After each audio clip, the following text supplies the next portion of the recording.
E diz assim, irmãos, Filipenses capítulo 3, a partir do verso 7. Mas o que para mim era ganho, reputei-o em perda, por Cristo.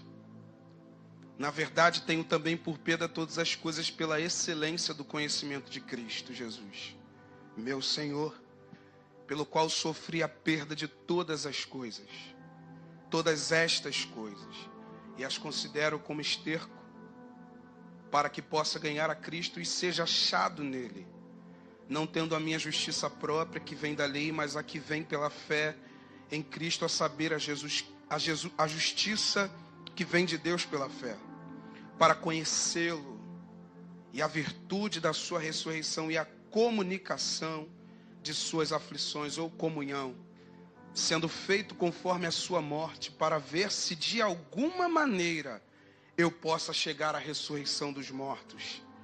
Não que já tenha alcançado, ou que seja perfeito, mas prossigo para alcançar aquilo para o que fui também preso por Cristo Jesus. Irmãos, quanto a mim, não julgo que haja alcançado, mas uma coisa faço, e é que, esquecendo-me das coisas que para trás ficam, e avançando para as que estão diante de mim, prossigo para o alvo, pelo prêmio da soberana vocação de Deus em Cristo Jesus. Feche os teus olhos. Pai Santo, essa é a tua palavra mais uma vez lida. Ó Deus, que ela possa cumprir o teu propósito nesse lugar. E como já foi cantado, ministrado e orado, a glória é tua, Senhor. O vaso continua sendo de barro. A única coisa diferente é o tesouro depositado dentro desse vaso, Senhor. A tua palavra, o teu evangelho. Ó Deus, não deixe que Satanás venha roubar a semente que será lançada neste lugar, mas que o nosso coração seja uma boa terra para a glória e honra do teu nome. Todos digam amém. Bom, irmãos, esse texto é um texto conhecido.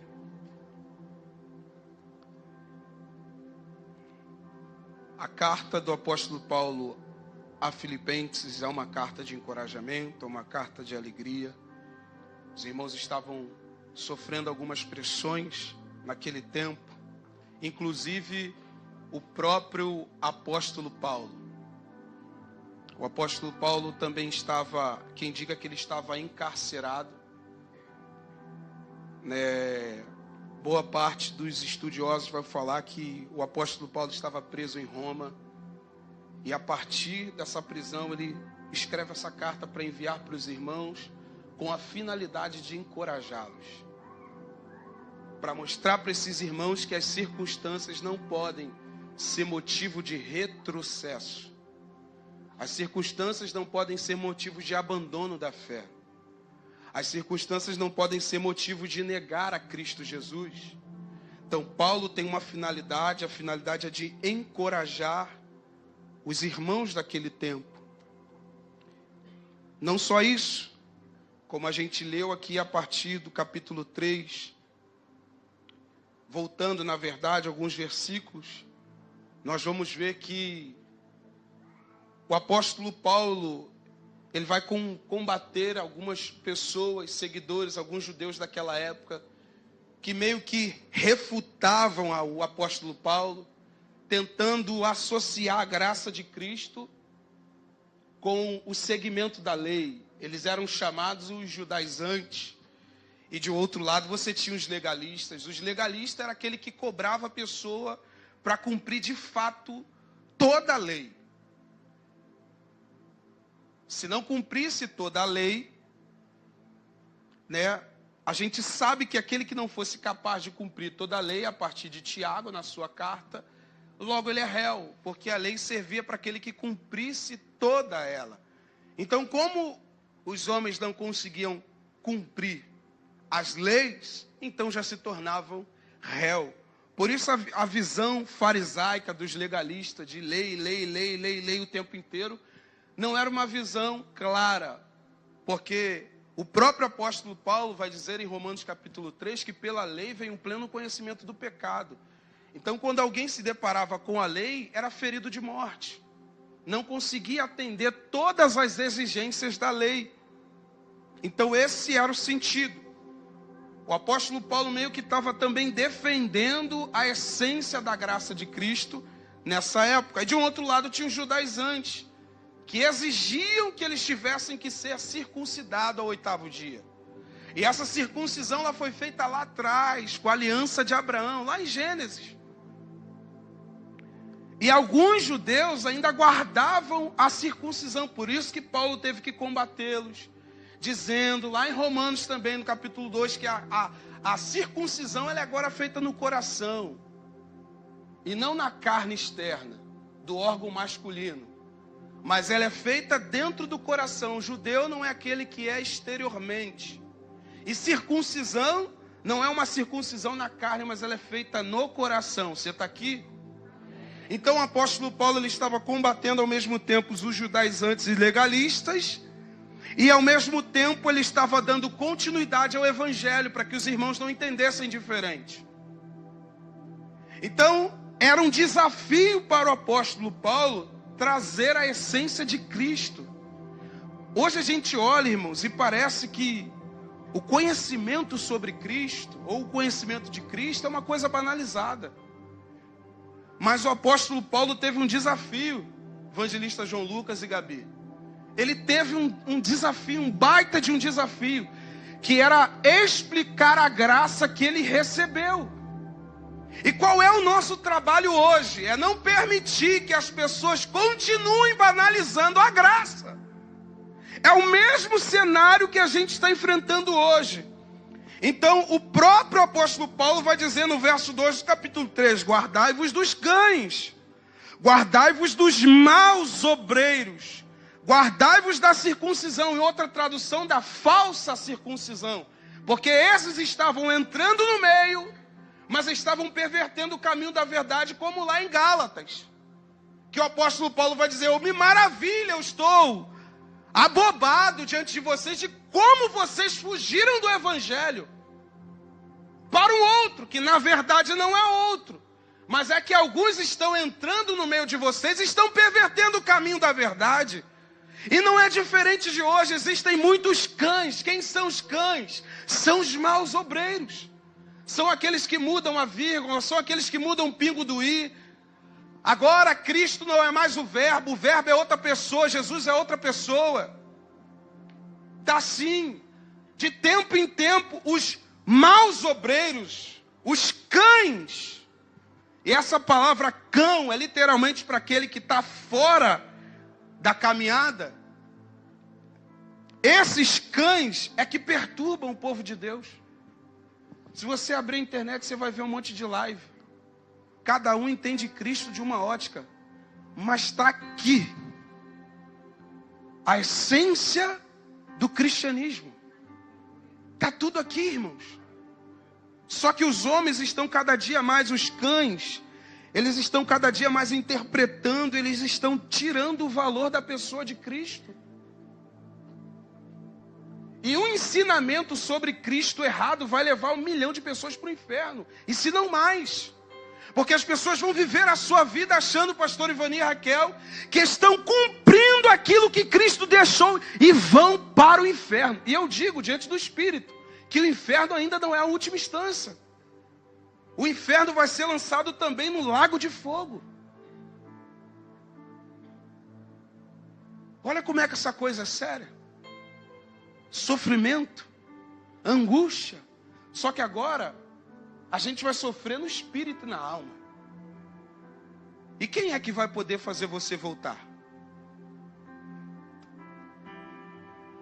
Por isso o Espírito diz, hoje, se ouvirdes a voz do Senhor teu Deus, não endureçais o vosso coração. Então cuidado com os cães. Porque a circuncisão somos nós que servimos a Deus no Espírito. Então a nossa vida passou a ser uma vida espiritual. Você está aqui? Por isso ele diz, a circuncisão somos nós que adoramos a Deus em espírito e nos regozijamos em Cristo Jesus. E não temos confiança na carne. Porque ele diz isso por conta de uma coisa chamada autopiedade. Eu sei, irmãos, a gente se sente, às vezes até no céu, por fazer horas e horas de jejum. A gente se sabota quando a gente tira horas e horas de oração. Nossa, no dia da R-Hop, se bobear, muitos de nós estamos se sabotando, porque quando encerra, a gente acha que a gente é piedoso sozinho.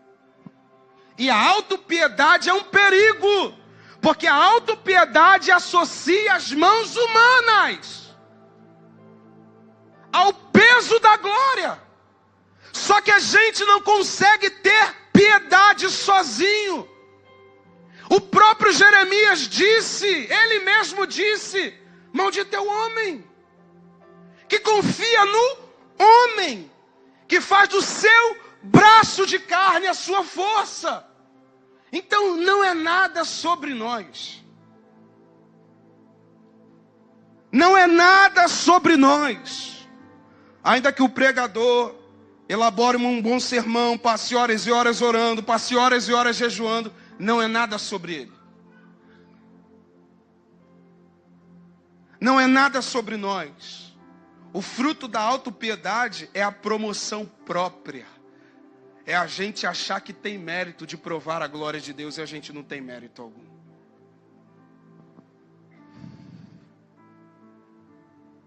Não há mérito. Olhe para o teu irmão e diga para ele, não há mérito. É tudo pela graça.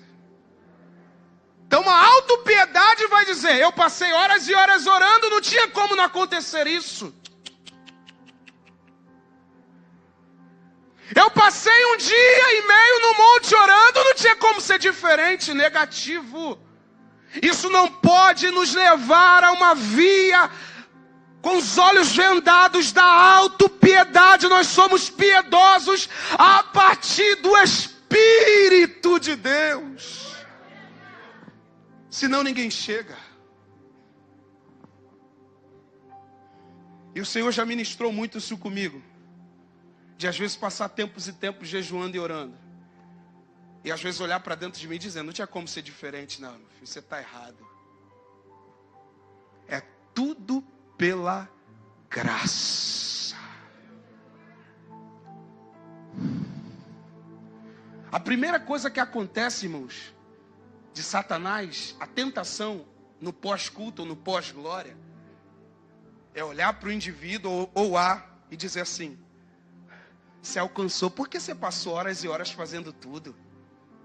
Você é o baita homem de oração. Você é uma baita mulher de oração.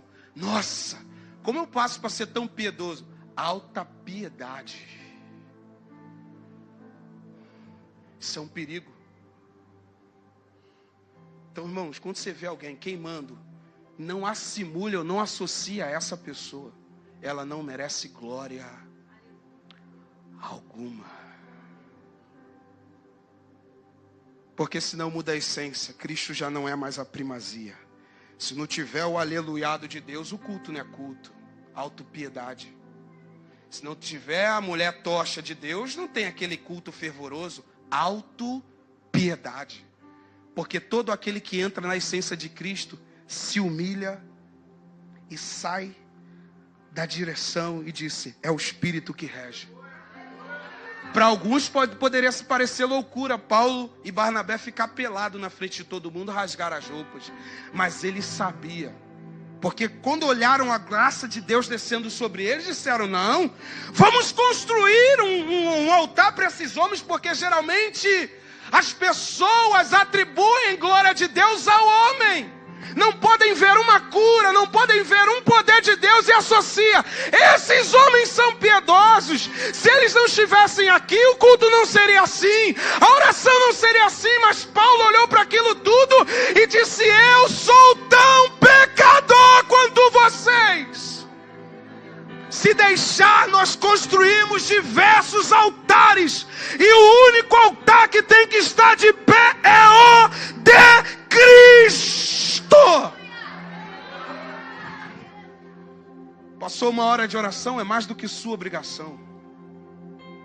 Passou horas e horas lendo a Bíblia, é mais do que sua obrigação. Renunciou a certo tipo de coisa, é mais do que sua obrigação. No mais, tudo é graça. Por isso que Paulo perguntou para os romanos: cadê a vanglória de vocês? Onde está aquela glória? Acabou. Cristo chegou, Ele é a essência. Amém, irmãos? Mas alguns ensinos de hoje estão levando os homens à autopiedade. Isso é um perigo. Porque a autopiedade, ela traz a confiança no seu próprio braço. Por isso que às vezes o pregador se frustra, o ministro de louvor se frustra, porque ele acha que a glória veio por intermédio dele.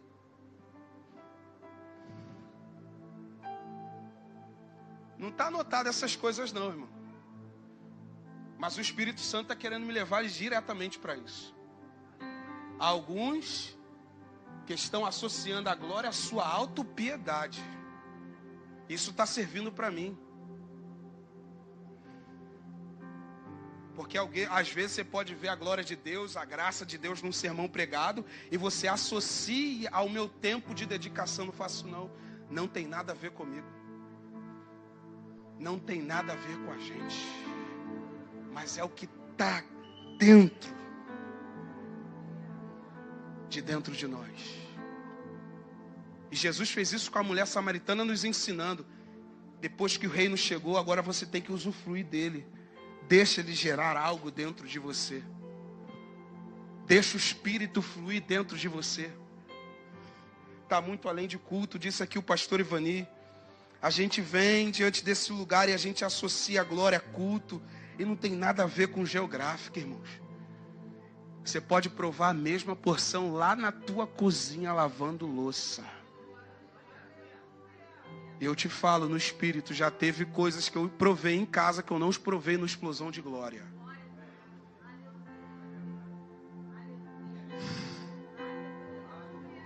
E tem alguém esperando a Explosão de Glória chegar para explodir na glória. Você está entendendo errado. Aquele teu quarto lá, aquela tua cozinha, aquela tua sala. É lá que a glória tem que fluir, presbítero Alexandre. E a gente está esperando 3 dias de congresso. E Deus está chamando a gente todo dia. E a gente, não, Senhor, quando chegar esses 3 dias eu me dedico mais. Autopiedade. Quando chegar esse dia eu oro um pouco mais. Quando chegar esse dia eu tenho mais devoção. Não. Lembra daquele louvor? O que a glória fez comigo? É essa a fala mesmo? O que a glória fez comigo? O que tua glória fez comigo? Pergunta para o teu irmão: o que a glória de Deus fez em você? Refém de 3 dias de culto?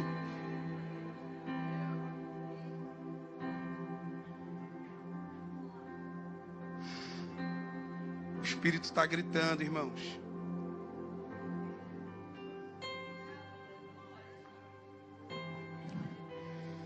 É tempo de nós queimarmos por Cristo. É tempo de amarmos Jesus, pastor Ivani. É tempo da gente deixar as brincadeiras de lado, irmãos. Há quem olhe para Israel, Jerusalém, melhor dizendo, e diga: não, Jesus está voltando só porque o povo inimigo está bombardeando Jerusalém. Satanás está bombardeando muitos cristãos, quebrando o casamento, e ninguém abre os olhos.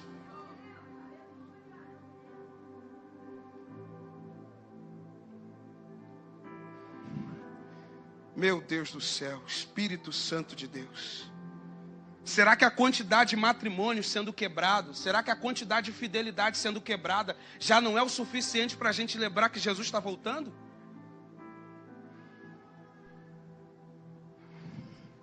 A gente precisa entrar mais em Jesus, irmãos. O noivo literalmente vem. Quem tem ouvidos para ouvir, que ouça. Então hoje a gente tem a porta aberta, irmão, faça o teu melhor. Vem de casa queimando. Queime pelo Senhor, não espere entrar nesse lugar, mas queime. De fato, conheça a essência de Cristo. De fato, se converta a Ele. Não seja refém da igreja.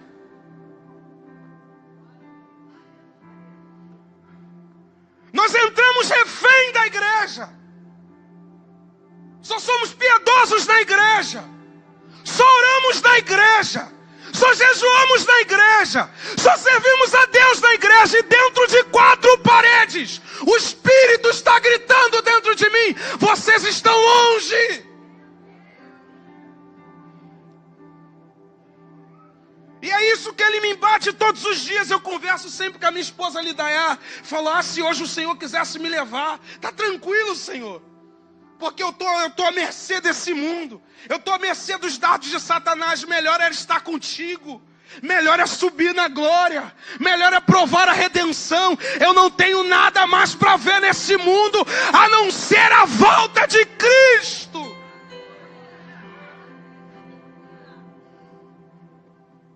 Aleluia.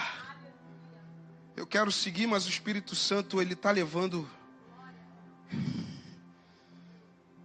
Por isso Romanos 2:28, Paulo disse: porque não é judeu o que é exteriormente, nem é circuncisão o que é exteriormente, mas está tudo aqui, ó.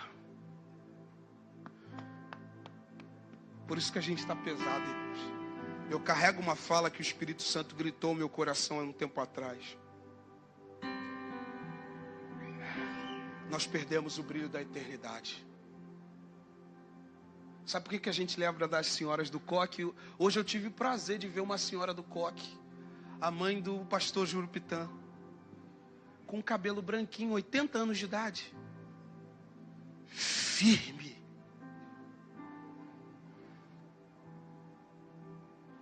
Aí o que você ouve dessa senhora? Você tem que passar um dia na casa dela.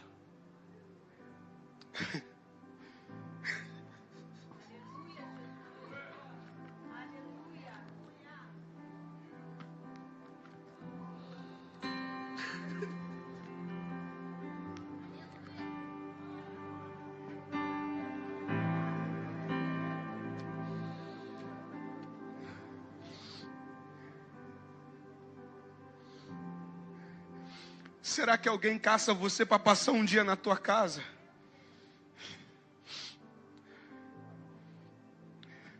Será que alguém procura você? Eu quero passar um tempo com o Miqueias, eu quero saber qual é o evangelho que mudou a vida dele. Mas a gente está tão carnal, pastor Ivani. A gente está tão apegado a esse mundo que sumiu essas expectativas. É tempo da gente voltar, irmãos. A gente precisa conhecer quem de fato é Cristo, ao ponto de paciência, não procurar a placa comunhão rara, procurar os crentes que estão lá dentro e falar assim: eu tenho o prazer de morar ao lado do presbítero Alexandre. Por quê? Meu irmão, quando aquele homem ora, a terra estremece. Esses eram os testemunhos dos homens lá de trás. Eles oravam e os cárceres tremiam. Tremiam, porque tamanha era a piedade dada pelo Espírito.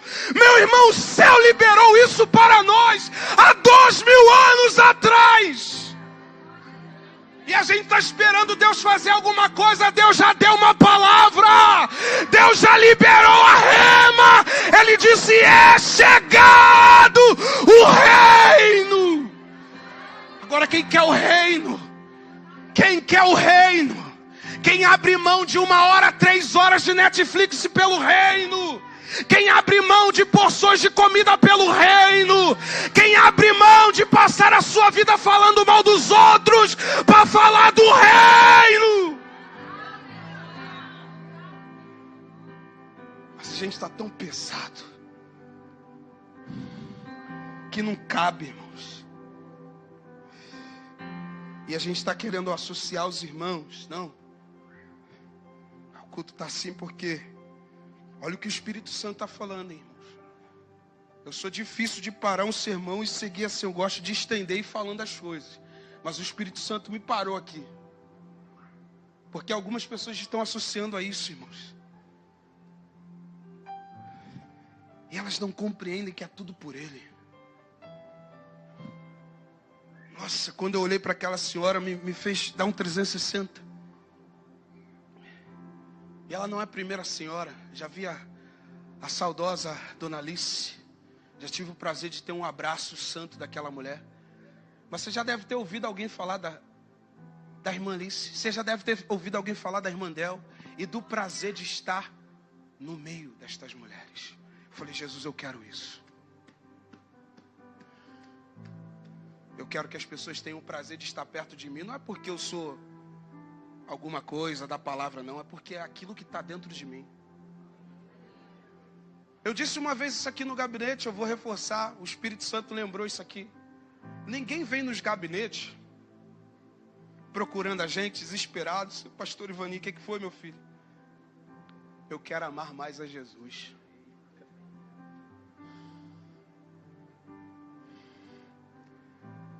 Mas a gente só vem com problemas, irmãos. O pote está sempre cheio de outra coisa, mano. E nunca cheio da presença do Espírito. Ninguém vai, eu quero mais.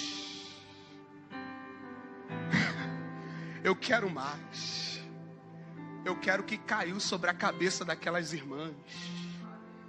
Eu quero que estava naqueles círculos de oração há 3, 4, 5 anos atrás. Eu quero aquela glória. Eu quero entrar nesse lugar, abrir a porta e eu já sair chorando.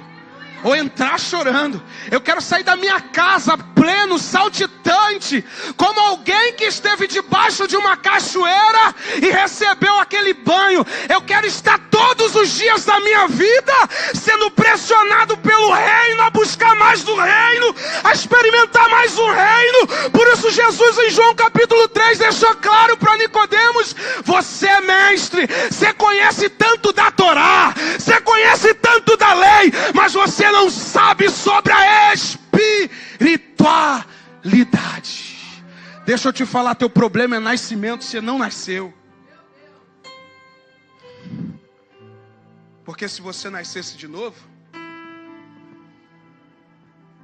você veria o reino. Ah, irmãos, eu vou parar por aqui. Vou ficar discorrendo essas coisas, pastorinho. O que é o novo nascimento, irmãos? Pergunta para o irmão, o que é nascer de novo? Você sabe me dizer quando foi que você nasceu de novo? Pergunta para ele, você sabe me dizer quando foi que você nasceu de novo? Porque segundo a ótica de Jesus em João 3, quem nasce, vê o reino. Se eu vejo o reino, é sinal de que eu vi alguma coisa diferente, distinta de tudo aquilo que eu já vi. Como alguém que diz que nasceu de novo e viu o reino, pastor Adriano, consegue buscar outra coisa? Como é que alguém que teve uma experiência com o reino consegue priorizar outra coisa a não ser o reino, Diaconisa Márcia? Será que você nasceu de novo? Isso é um problema para o século 21, novo nascimento. Porque tem um monte de pessoas querendo só colocar a camisa estampada do Congresso, eu nasci do alto. Mas quando vai viver a sua vida, não lembra do reino, não lembra de Jesus, não lembra do Espírito Santo, não procura se aprofundar em Deus. Será que nós provamos o novo nascimento? Por isso Cristo olhou para ele: necessário te é. Quem é espiritual está discernindo isso aqui. Necessário te é nascer de novo. Olha Jesus olhando para ele, o teu problema de ser raso é que tu não nasceu. O problema, a tua imaturidade diante das circunstâncias, eu não entendo, é que você não nasceu de novo. Porque a partir do momento que você nascer de novo,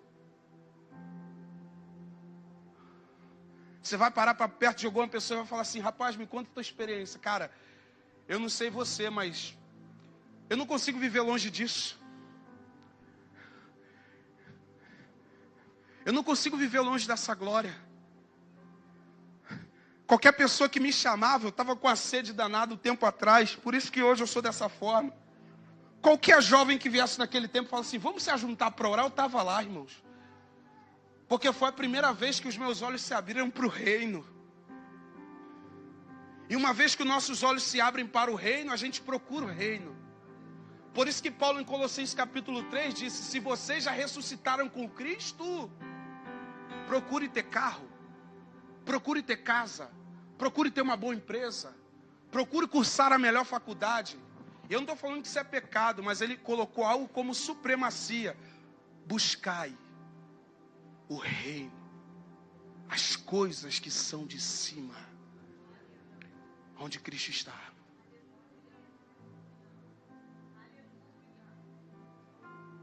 Irmão, só esses assuntos aqui, já era para a gente estar aqui, ó,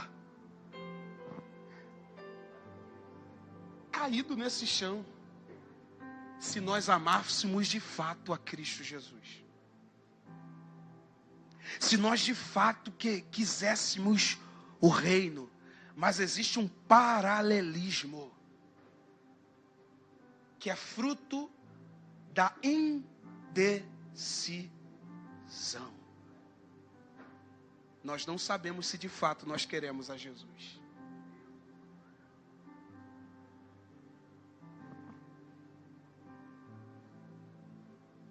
Talvez se perguntasse para a terça parte aqui ou a metade da igreja: você quer um compromisso com Cristo? Você tem uma aliança no seu dedo de comprometimento? Talvez alguns dissessem: eu ainda tenho algumas pendências. De fato, a gente não quer amar a Jesus por completo, pastor Ivani. Isso é fruto das nossas indecisões. Nós não decidimos. Nós não queremos nascer de novo.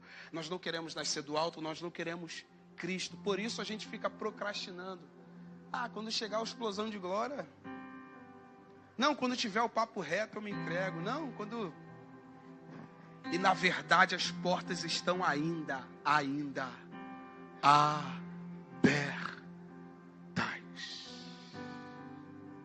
Nós precisamos conhecer a Cristo Jesus. Eu vou ser breve, irmãos. Talvez eu não consiga explorar algumas coisas, mas eu vou ir pulando para a gente encerrar. Mas é de fato isso. O apóstolo Paulo está dizendo: a circuncisão está aqui dentro, não é nada mais externo. Não. Santidade não é mais externa. Não é autopiedade. É tudo a partir do Espírito Santo. Aí o apóstolo Paulo, antes de entrar na essência, ele vai parar um pouco, e a partir do versículo 4 do capítulo 3, ele vai falar um pouco dele, porque é fácil a gente falar daquele que não segue. Agora, vamos falar da gente. Então o apóstolo Paulo, para dar a base que os legalistas estavam errados, os judaizantes também estavam errados, agora ele vai se expor, pastor Ivani. Por isso ele começa a dizer: eu também confiei na carne. Ou seja, eu confiei na autopiedade, eu confiei na força do homem. Eu fui circuncidado ao 8º dia. Da linhagem de Israel, da tribo de Benjamim. Irmãos, quem era da tribo de Benjamim, da linhagem de Benjamim, era alguém credenciado. Ela tinha um peso. E é por isso que alguns vão associar o nome também até de Saulo a Saul, daquele tempo, primeiro rei de Israel. Por conta disso. A linhagem que o apóstolo Paulo vinha era uma linhagem temida, por isso que ele era respeitado. Então chamar Saulo de Saul também era viável, porque Saulo vem de Saul. Então Paulo era muito respeitado. Por isso ele fez questão de colocar da linhagem de Israel, da tribo de Benjamim. Uma outra coisa, quanto à lei, fariseu, ele foi alguém opressor. Ele exigia que as pessoas cumprissem, ele perseguia as pessoas. Quanto ao zelo perseguidor da igreja, não é que ele pecava, não, é que ele zelava pelos princípios da Bíblia. Então ele perseguia a igreja, ele presenciou a morte de Estevão.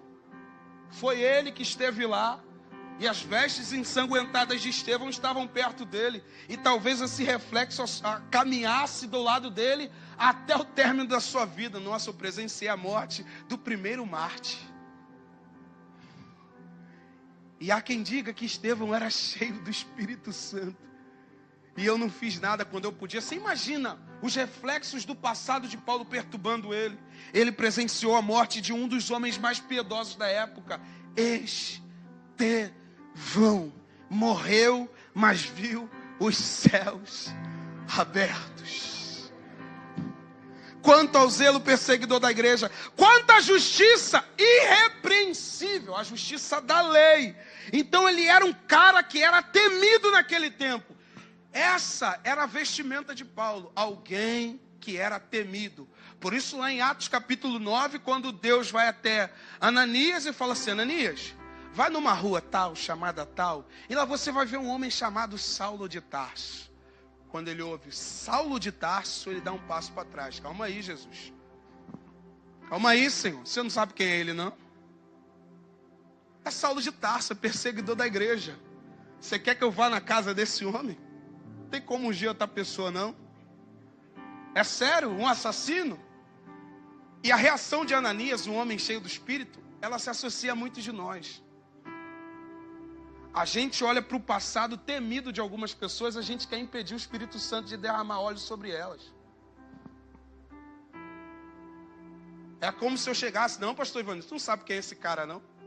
Tu não sabe quem é essa mulher, não? Deixa eu te falar do testemunho dela. Só que o Espírito Santo olhou para ele e falou assim, Ananias, vai. Porque este é, para mim, vaso escolhido.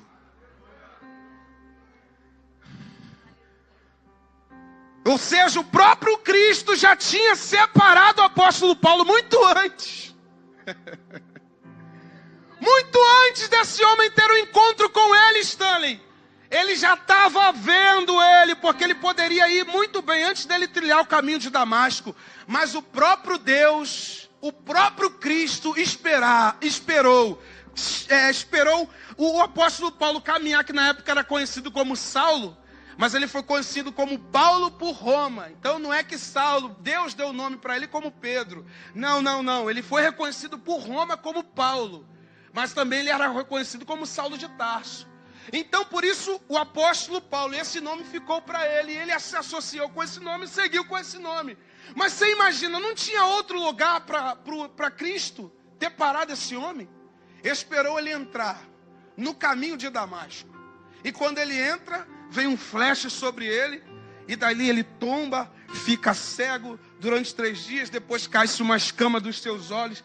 E do momento em que essas escamas caem dos olhos, tenho eu, conjectura pessoal, que a partir desse momento, esse homem começou a entender a graça de Cristo. E agora, qual era a missão do apóstolo Paulo, presbítero Luiz?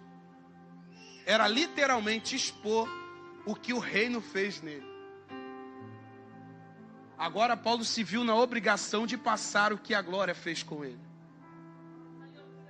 Ele se viu no direito de passar aquilo que Cristo o transformou.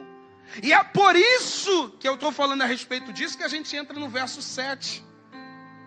Mas o que para mim era ganho, reputei-o em perda por Cristo. Paulo fez aqui uma comparação.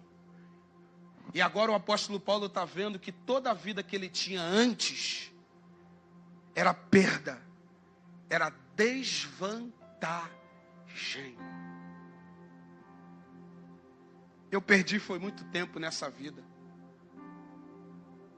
E talvez você que entrou aqui dentro nunca confessou a Cristo. Talvez como Paulo um dia lá atrás, você pensava, ou você pensa, que a forma de vida que você está tendo, ela está em vantagem, até que um dia os seus olhos se abram. E o mesmo impacto que você vai ter, o mesmo impacto que aconteceu com aquele homem. O que era lucro, o que era benefício, agora se tornou em dano, em desvantagem. Era como se o apóstolo Paulo tivesse dizendo, meu Deus, se eu soubesse disso antes, eu não teria me tornado um perseguidor da igreja. Eu teria poupado muitas casas que eu entrei e sitiei. Eu estou conjecturando isso aqui, irmãos. Você acha que a consciência desse homem não fritou? Das casas que ele entrou, ele arrastava mulheres e crianças de dentro de casa. Agora você vê esse homem que teve impacto com Cristo, agora dizer, tudo que eu fiz lá atrás foi uma grande desvantagem. Até hoje eu digo, meu irmão, não queria estar como eu tive naquele tempo lá atrás, da mão do palhaço, com baseado na mão. Eu não queria estar naquele tempo, não é glória, não é vaidade. Eu queria mesmo estar aos pés de Cristo muito antes. Aleluia. Então dá tempo de sermos mais profundos. Seu encontro com a pessoa de Cristo, uma coisa que o Senhor colocou no meu coração, seu encontro com a pessoa de Cristo não foi uma mera parcela emocional. Ele abriu mão das suas convicções pessoais. E quando eu estava navegando nisso aqui, falei, meu Deus, alguém que associa uma experiência com Cristo a um impacto emocional, passageiro. Isso aqui é interessante, porque alguns vão associar uma grande experiência. Uau! Aleluia! Glória a Deus! Como é que foi o culto hoje? Nossa, que experiência! Só quando você parte da porta para fora, não mudou o seu caráter em nenhuma parte. O que Paulo está falando é uma experiência além de uma sensação emocional. O que Paulo está dizendo é conversão. Fez esse homem mudar de rota. É como se eu fosse um homem, um chefe do tráfico, um homem grande no tráfico, eu tivesse muitas posses, muitos colares, e fosse temido, respeitado, eu tivesse muita glória, eu sou o rei da comunidade. E de repente, eu olhasse para tudo isso e dissesse, nossa, minha vida não presta para nada, eu vou abrir mão do tráfico. Só para a gente ter uma conjectura, Paulo colocou na balança e disse, eu estive em desvantagem esse tempo inteiro. Por que eu não conheci Cristo antes, Benjamin? Por que eu não entrei em Cristo antes? Por que os meus olhos não se abriram antes? Aí há quem queira discutir qual era o espinho da carne, irmão, não importa qual era o espinho, mas esse homem tinha um grande arrependimento. Qual? Talvez esse era um dos grandes arrependimentos, de não ter conhecido Cristo antes. Você imagina a cabeça dele perturbada, agora ele está se vendo no direito.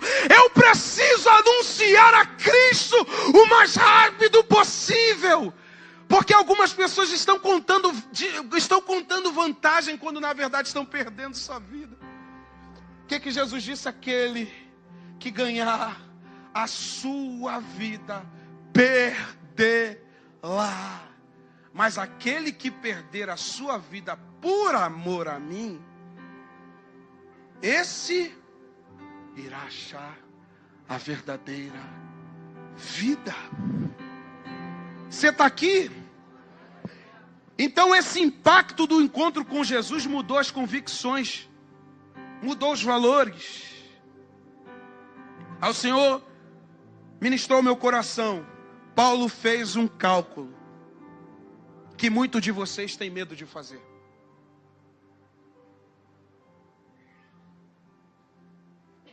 Eu estou compartilhando com vocês, mas isso foi diretamente também a minha vida.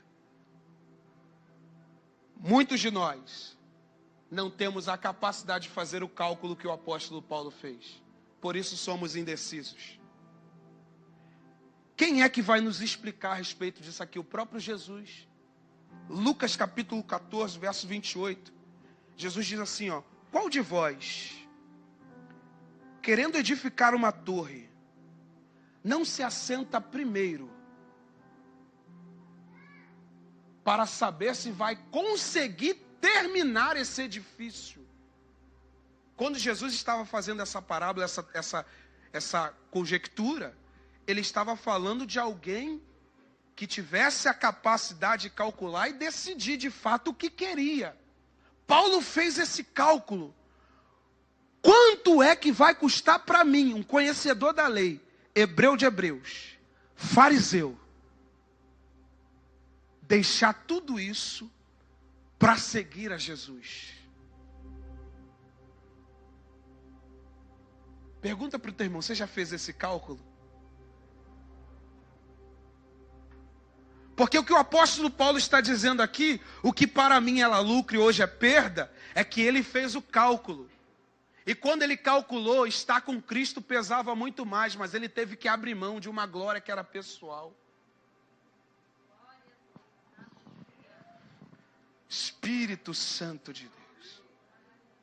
Será que nós, diaconisa Débora, fizemos esse cálculo quando levantamos as mãos?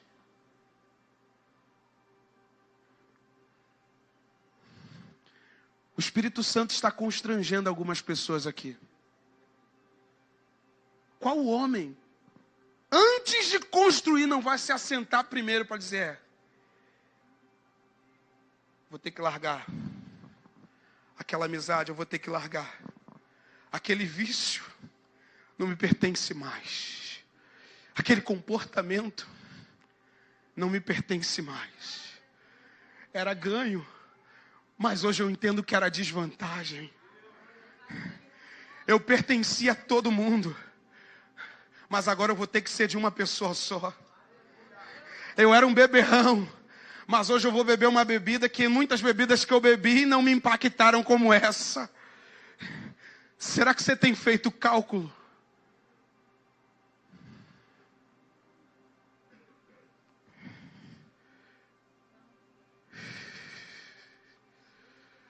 Será que nós estamos fazendo cálculo?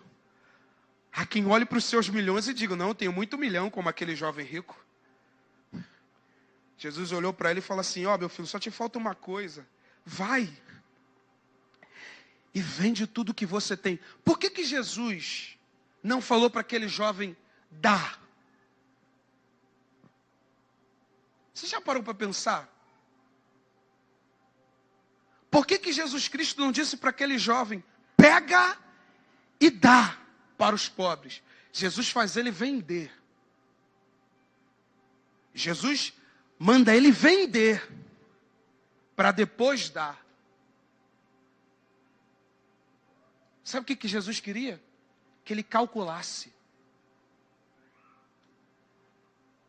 se era vantajoso ou não segui-lo.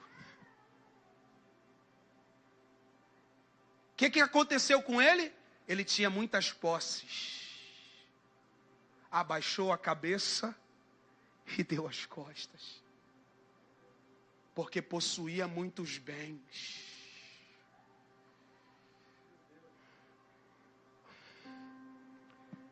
Ele não foi capaz de ser atingido pelo verso 7. Mas o que para mim era lucro, ele ainda olhava as riquezas como lucro. Ele ainda olhava as riquezas como vantagem. Ele ainda olhava as riquezas como glória. Ah, mas se ele calculasse, Caio,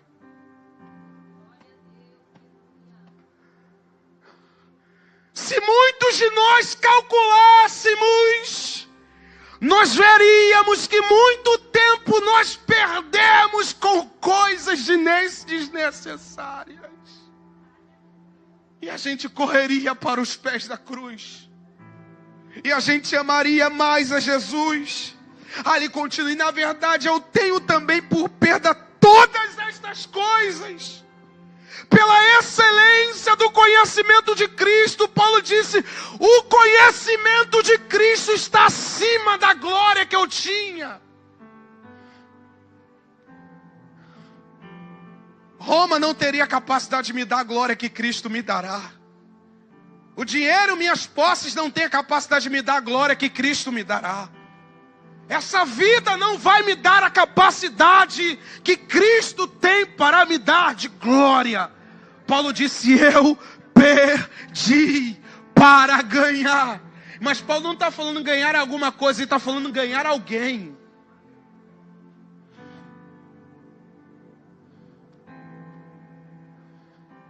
Eu sei que a gente vai ter muitas posses, irmão, mas o que pode estar acima dele?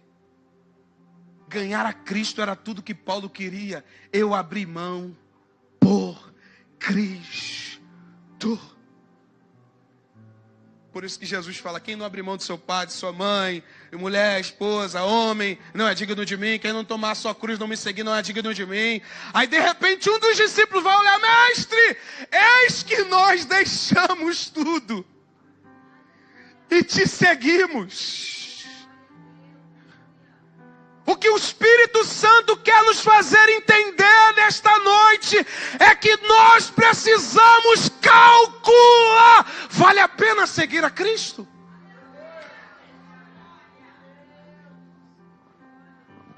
Pergunta para o teu irmão, vale a pena? Vale a pena, Johnny? Vale a pena?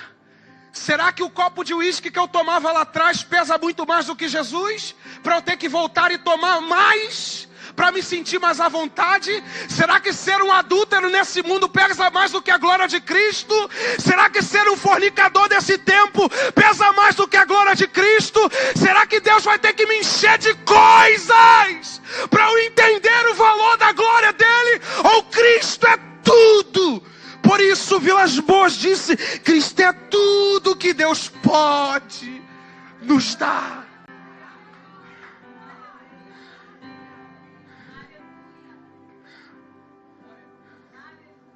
A beleza.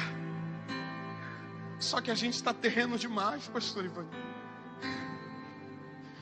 Fala Deus ministrando comigo. Fala, você que é jovem, você vai entender o que eu estou falando. Ô Jesus, já não passou o tempo de andar de bike, não? Deixa eu compartilhar, eu sou terreno, eu sou homem, ser humano. A Jesus, meu filho, você não precisa disso. Embora, se você trabalhar, desenvolver, você vai conseguir. Mas você não precisa disso. O que você precisa é me conhecer. Ô Senhor, será que um piso diferente nessa casa eu até adoraria melhor?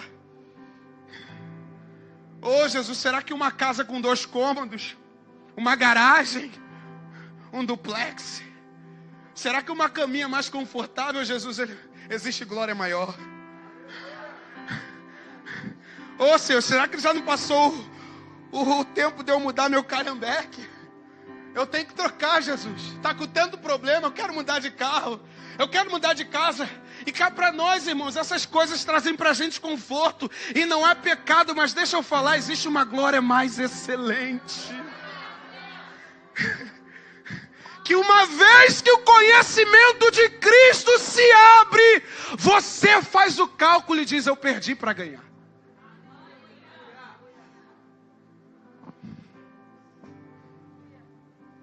Faça o cálculo.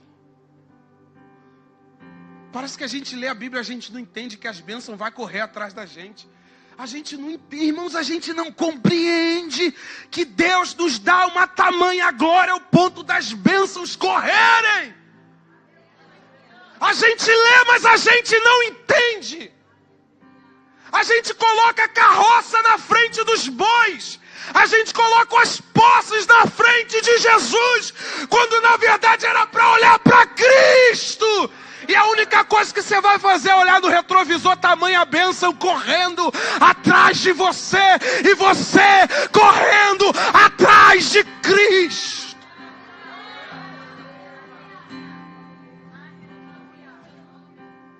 É como aquela charge que já foi colocada até aqui pelo pastor Adriano. O rapaz de bike, ô Senhor, queria aquele helicóptero ali. Aí alguém vai olhar, paralítico, eu só queria andar de bicicleta. É assim, irmãos. A gente não compreende tamanha glória. Conhecer a Cristo. Nada se compara ao conhecimento de Cristo. Aí ele diz, meu Senhor. Para quem já ouviu falar a respeito disso, Senhor aqui é de Quírios. Ele está falando, Jesus é meu dono. Agora que você fez o cálculo, você está disposto? Você fez o cálculo, meu servo, minha serva. Agora você tem dono. Propriedade exclusiva de Cristo Jesus.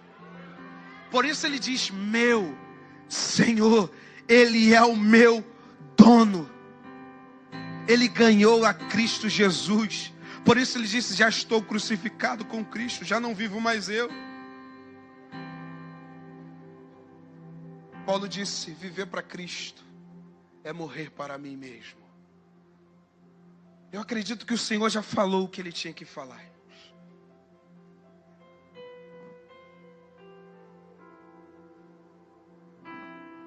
Saia daqui desse lugar hoje, calculando se vale a pena seguir a Jesus. Mas uma vez que você calcule, não olhe mais para trás. Por isso esse homem disse: Cristo é tudo que Deus pode nos dar. A beleza revelada no Pai. Cristo. Cristo. Cristo é tudo. Só que Deus tem que sempre dar alguma coisa para a gente se sentir mais valorizado. E se a gente entendesse Cristo como valor, a gente já se sentiria mais valorizado. Porque você imagina aquele que não teve a glória de despertar para a pessoa de Cristo Jesus. Qual é a parte daquele que rejeita Jesus? Ranger de dente. Porque não existe salvação fora de Jesus. Não existe céu fora de Jesus. Jesus disse que Ele é a porta das ovelhas. Não existe caminho mais favorável, mas sim estreito. Se coloque de pé.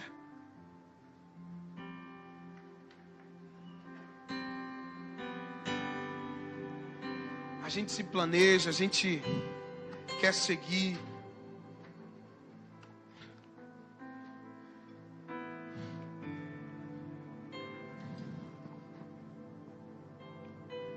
Aí Paulo disse: para que eu possa ganhar a Cristo. Aí lá no verso 9, ele diz a seguinte coisa: e seja achado nele.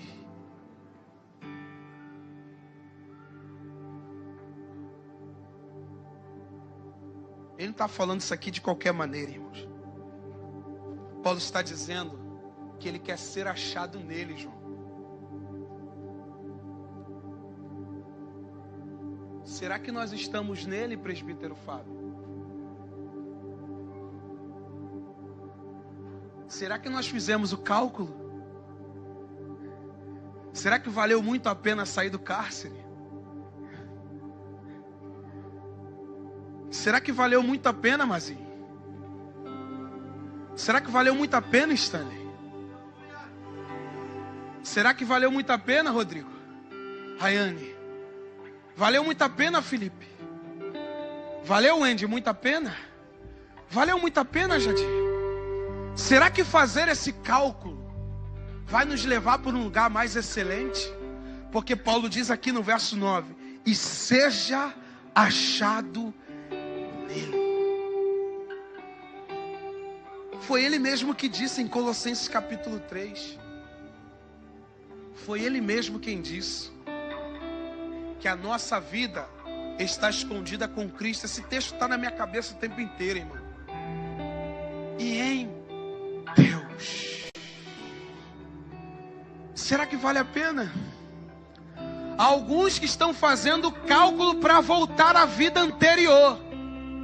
Mas há aqueles entre nós que estão calculando: não vale a pena voltar, John. Eu não quero ser mais aquele cara. Quando alguém olha para mim, que acho que não sente falta não de ter perdido as baladas daquela época. Eu saí no auge das chopadas daquele tempo, dos bailes de favela e de comunidade. Eu poderia ser um daqueles que estavam sendo alvejados, mas graças a Cristo, graças a Cristo, Ele nos alvejou, presbítero Alexandre. E Ele não só nos tirou daquele caminho, Ele nos elegeu nele. Ele nos inseriu nele. E eu não vejo mais glória nesse mundo. Se eu morrer, eu estou no lucro. Eu já fiz o cálculo. Você fez? Você fez o cálculo? Você já calculou? Se vai valer a pena deixar de ser o imoral. Se vai valer a pena abandonar o cigarro, a cocaína, a maconha, abandonar a maledicência. Será que vale a pena? Será que vai valer a pena você ter deixado isso tudo para amar a Jesus? Eu encontrei um caminho mais excelente. Por isso eu quero convidar você que deseja entregar a sua vida